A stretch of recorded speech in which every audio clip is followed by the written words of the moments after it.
Hi, welcome back to Dirtbag Baseball Talk, everybody. Kirk along with Jason, as always. The last two episodes, we've been talking with Jason about his training tool, the Kinetic Arm. And if you haven't seen those, you're new to Dirtbag Baseball Talk, recommend you go back on them. They're on YouTube, Facebook, Instagram. We've got them posted and shared.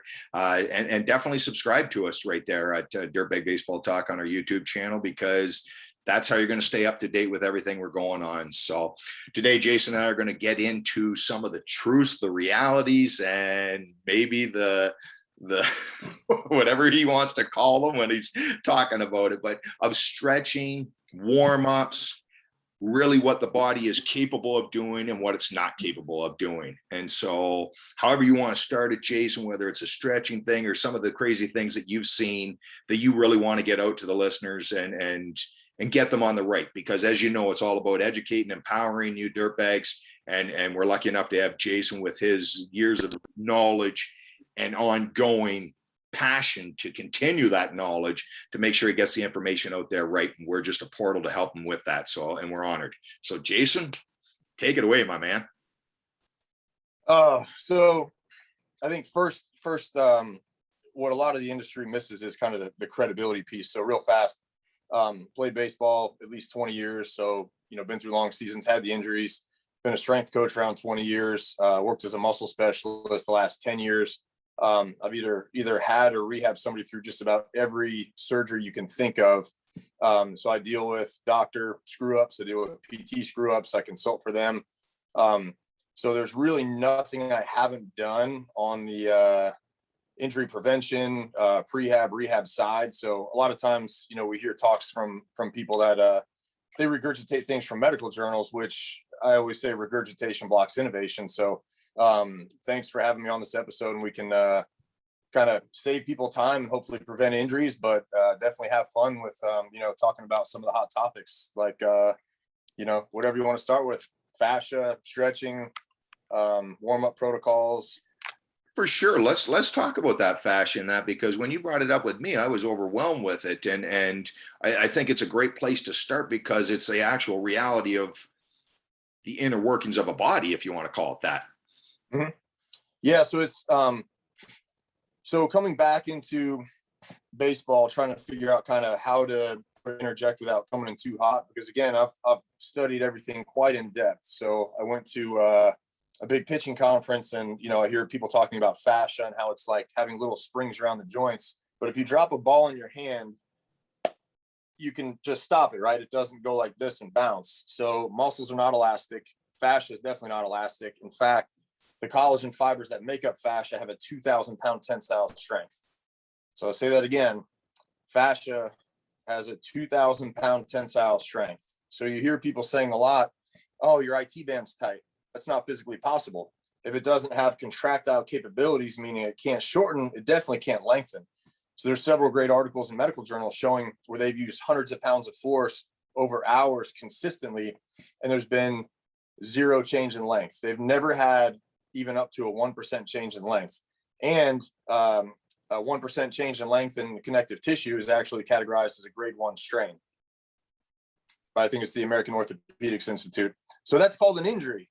So let's get it out there now. There is not a human on earth that is going to change your fascia. So when you pick up your foam roller, your lacrosse ball, and you're just beating the ever living crap out of your fascia, which, by the way, you've got the hair, you get sensory input from that. You got the skin, you get sensory input there. Then yeah, you have the fascia that envelopes the muscle, beating the crap out of the muscle, smashing it against the bone. So there's a lot going on, but really, what is the goal? So I always joke and say, just get a hammer and get it over with. Or for people that want mobility, I say, well, if you jump in front of a bus and break all your joints, man, you're going to be so flexible. But that's another misconception, that more range of motion leads to, more force output. But actually, if you can't actively get into that position without having to force it there, it's kind of ridiculous to think that we can produce force and actually use that range of motion now. We can't even get there on our own without forcing it there. That's some pretty valuable information, dirtbags, right there. Just take some time and watch it again if you need to, by all means. That's why we keep the segment short, Jason and I, so you have time to, go back and replay it and really understand it. And again, if you don't understand it, send it out to us. Send it out to Jason.Colleran at gmail.com, Kirk at dirtbagbaseballnation.com, so we can help answer those questions and unload the confusion that must be going on. And we know Jason and I, we know it is going on. So don't hide from it. That's why we're doing these programs and segments and videos for you, so you don't have to feel like you're alone and inferior. You're not. You're what every human goes through. So let's get it right. That's it at the end of the day. And if we can save a lot of time too, I mean, there's a lot of information out there, and some people will say, oh, I read this article. So we got to remember too, that just because somebody wrote an article, it doesn't mean that they're qualified to. Just because somebody gets up on stage and talks about something, a lot of times I'll tell people, they'll say, well, I think, and I'll say, well, you're not really qualified to have an opinion on this topic. And it's not to be mean, but we've got to stop spreading this bad information. So I was looking for this visual for stretching. So like we have eccentric and concentric. So muscles don't actually stretch. So this is like the fiber arrangement can change, but this isn't elastic right here. So I always ask people, after all the years of stretching your hamstrings, why are they hanging down behind your knees? And they look around just like that, and they're like, well, damn, that's a good question. And muscles don't stretch. They're not elastic. So think, when you jump and you stick your landing, do you go boing, boing? Or did you go elasticity off? It's funny when you think about it, but you're not turning your elasticity off when you stick that landing or you go to change directions. Otherwise, you'd be kind of bouncing around like you're on springs. So I've seen some people get up on stage at these, big conferences. And again, a lot of the speakers are not qualified to be up on stage. It may sound harsh. I don't care if I hurt your feelings. I do care if your arm gets hurt. But to get up there and regurgitate things from medical journals helps no one. To get up there and talk about fascia, they can give all the information they want about fascia, but in reality, there's no human on earth capable of changing it. Nasal fascia is different, so maybe they misread a study. But if you're trying to spend a lot of time learning about that, it's a lot of time wasted, and hopefully you're not investing money. You should definitely learn about like the physics of resistance mechanics and how the muscular system functions, because that's how you can really make an impact with your athletes, through the muscular system. And that's a great segue. So let's stay on that then, Jason. What would you use for the verbiage, as well as the actual recommendations for amateur coaches out there, parents out there, players out there, in terms of, would you even use the word stretching? Like what after listening to you talk, what is stretching? What are you actually stretching? And that's there's so many things that people might consider stretching. There's passive, they can call it active, they can call it dynamic. And we're not totally damning stretching. If you were to try to open up a range of motion and then follow it up with a positional isometric to put force back into, that range, then that's perfectly fine. But a lot of people are kind of just going through the motions. And if you were to ask your coach, why are we doing the stretch? Oh, that's what my coach taught me. And it's like, you guys they don't even know what crosses the joint there, where they're causing impingement. Like going back here behind the head, I mean, you're causing impingement on the humeral head on that acromion. So you don't go back into that range. So kind of what's the point? I see people doing this stretch. I had shoulder pain for a while, and I realized when I was in the shower, when I was pulling my arm across, oh, damn, that makes my shoulder hurt. And so I stopped doing it. My shoulder pain went away. I have a client that's actually out there now on the training floor, good athlete. And she said, I've got this really bad hip pain. And you know what she does every day for about 20 minutes? She comes in and stretches her hips. And I said, I bet you if you stop stretching your hips, you're going to feel better. 3 days later, with not stretching the hips, she felt fine. So we've got to think, why do we need more range? Especially when we're forcing the hips all the way out. We're not going to run with our legs out to the side. When we're stretching our arm all the way back to our butt, you don't go all the way back there in the laid back phase. So we've got to think, kind of, when is enough enough? And now there's all these really cheesy rip-off mobility certifications.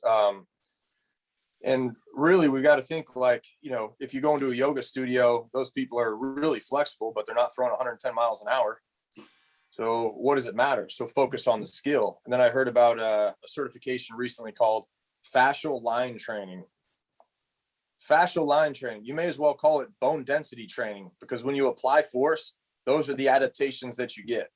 So you increase your bone density, you increase, the connective tissue strength. There was one certification that was something training in a 3-dimensional environment. Like, what? Well, how do we get to a 3-dimensional environment? Are we in a 2-dimensional? But there's a lot of bad stuff out there. But just grasping these basic concepts can save you a lot of time and probably prevent a lot of injuries. And then if you think about it, when your baseball players get all stretched out, you're not going to tell them to hop on the mound and start throwing gas, right? And you know why they start out light? Because they're putting that muscle tension back into the muscular system before they try to throw hard. So why are we taking that first step? Because stretching decreases force output and causes impingement, which can lead to injury and change your scapulohumeral rhythm or how your shoulder functions. So you can cause a lot more harm than good. There's no studies showing that, stretching prevents injuries, not a single one. If you have one, send it in and be glad to absolutely shred it and show you, the inconsistencies. So that's why I was excited to do this episode and just let people know how much I've dealt with injuries and rehab and, kind of the exercise industry and the baseball industry, just very far behind. But I think the reason is because they can just regurgitate those things. And as long as they got an Instagram, they must be a trainer or a coach, right? So there's no barriers to entry, which is very dangerous. So we've got these, YouTube dads, they'll say, oh, I'm doing speed and agility with, this baseball team. And he's just running them to death in the summertime for an hour. Speed, agility, anything fast twitch related, that was out the window in the first 30 seconds. Now you're just beating the kids up. I know, so many directions to go. We can get on get on lactic acid too, if you want to go there. Well, and I think that's where we'll eventually get to, definitely, Jason. So you had said one key thing that stood out to me during that early in that conversation was use the word opening up. Is that something that you like to talk to players that you work with? That kind of a mindset? Do you call it warming up? Or is it an individual? Whatever kind of allows that individual that you're working with to understand you better. So I always recommend, like if it's a group, a dynamic warm up, but motion specific. So if you start going through those motions specifically, then you're preparing the neuromuscular system. So, there is a neurological component. So you're kind of preparing those things to work. And it's a nerdy term, post-activation potentiation, but you're preparing that tissue to contract and the body to work in that way, and then gradually increasing kind of the demand on it, or the force output.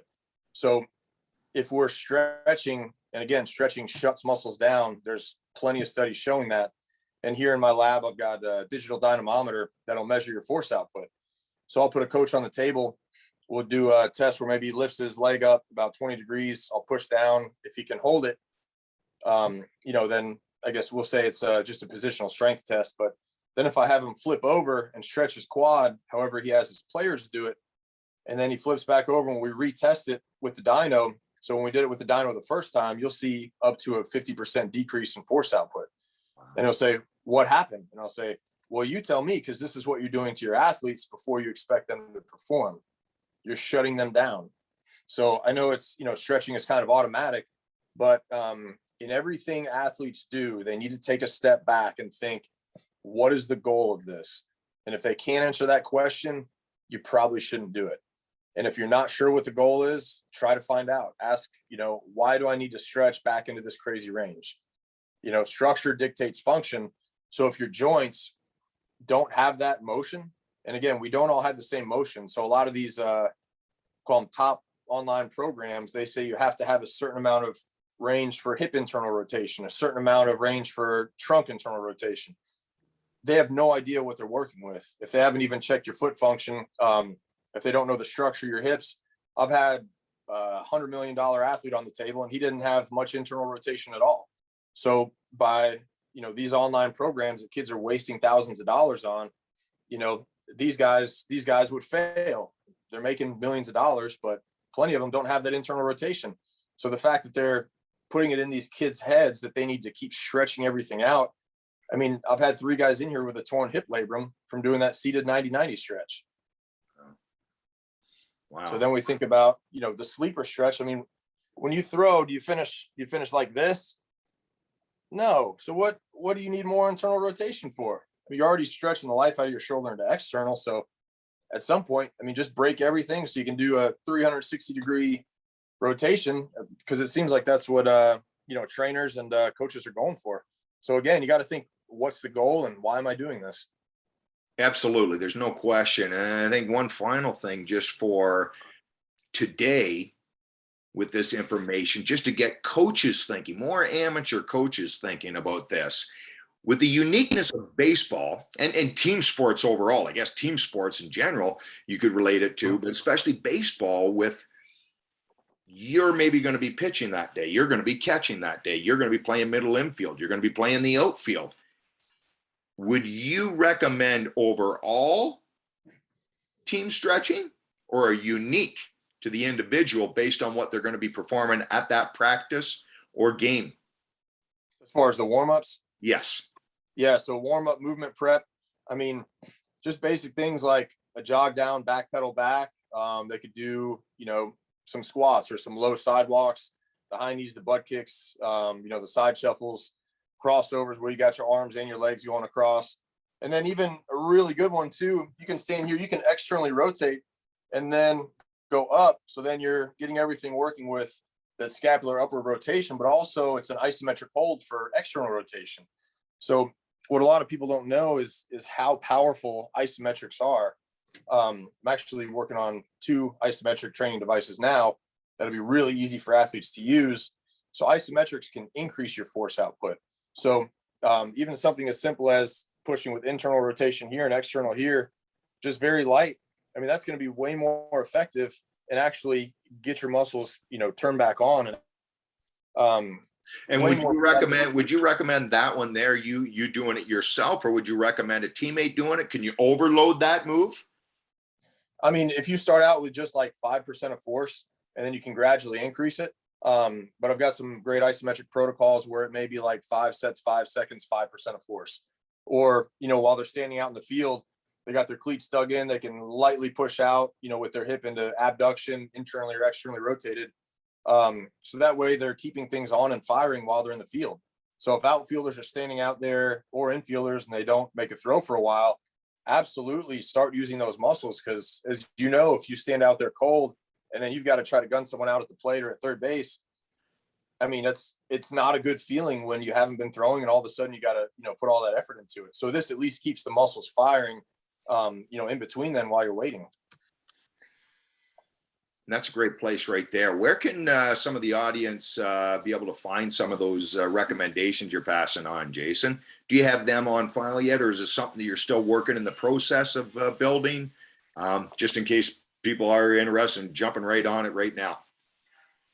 So on our YouTube channel, I've got a great breakdown of shoulder structure and function.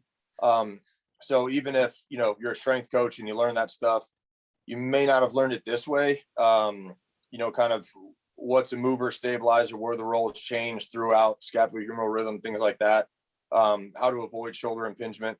But if you have any special requests, I'd be more than happy to, get the skeleton out, show where things attach, how things function. And then even little kind of visual aids like this little finger trap, just demonstrating like concentric, eccentric. That's what muscles do. The fiber arrangement changes. But again, it's not stretching. So yeah, if there's any special requests, definitely get them to you or to me, and we'll gladly, fire up a good video on the YouTube and be thorough with the breakdown. Yeah, I know for sure that there'll be those questions and concern coming in, especially with new coaches taking over programs, or old coaches that just don't know any better or whatever, and now we're getting enlightened and, like we said, educated and empowered on what really we can be doing for these young athletes. Obviously, we focus more on the amateur athlete, but I mean, it, and I know it as well, that you get it at the college level, you get it at the pro level. Difference being at the pro level, you're getting paid, so you can make your own decision, I guess, whether you like doing what you're doing or not. Where an amateur kid, we know, right? That young amateur player, he's not going to stand up to his coach and say something's not right here, coach. Right? So that's what Jason and I are trying to help you with, and you know what? We're trying to support the player in this case of educating you as the parent or the coach. So you know what? Hey, again, like we said earlier, Jason and I, don't sit on your hands. Get up, send that email, send that request. You know what? His website, thekинeticarm.com, the phone number's there for you. The email's there for you. Mine, dirtbagbaseballnation.com, the phone number, the email is all there for you. There's no excuses. There is no excuses to miss out on this opportunity. That's on you. Just like every one of us in this life. I could have sat there and done nothing. Jason could have sat there and done nothing.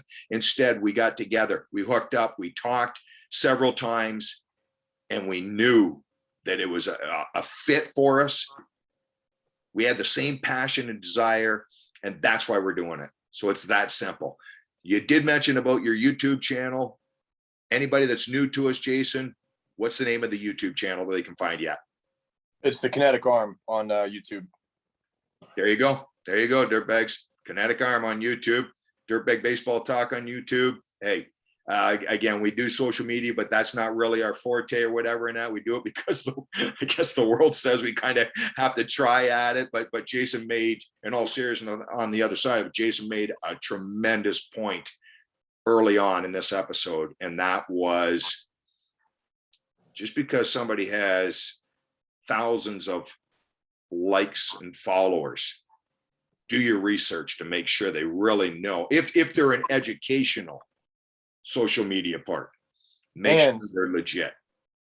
And here's a little secret: a lot of those people paid for those followers. So don't think that because they have a lot of followers. I've had instructors here that had a huge following. They tried to do a Zoom workout or a Zoom thing.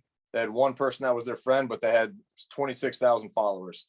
So when you see a lot of those accounts and you think, wow, they must be really good. No, they're good at finding the little programs and apps that, you know, buy you likes and follows and things like that. So yeah, be cautious of that as well. It's a great point. It's a great point. So Dirtbags, can't thank you enough as always for watching, listening. I hope you gained value out of it. I know we did here in studio, and we always do. Jason's just, he's a good guy. I hope you're starting to get that feel and that vibe from him that, you know what, like he always says, you know what, I'm a baseball, I don't want to put words in your mouth, but you haven't said baseball scientist, but you are in a sense baseball scientist and the body scientist, but you love being the nerd and being able to explain it to everybody. So anything until next episode, Jason? Oh man, definitely send us some questions. Let's do some demos. Like Kirk said, you know, we could do nothing, but we're here to help. So definitely take advantage of that. It'll save you a lot of time and money. If you have any questions about certifications, modalities, things like that, definitely fire away so we can give you some help and keep trying to change baseball. Fantastic, brother. Love it as always, for sure. So, and again, Dirtbags, thanks as always for watching and being a part of it. Share it, please, with your team, your other parents, your players on your team, whatever it is. Share it. Get this information out there, for God's sakes. Let's make this game of baseball the greatest game possible for every individual out there. All right, not just our select group. Let's make it a great game for everybody. Until next week, you know what time it is. It's time to get up, get after it, and get dirty.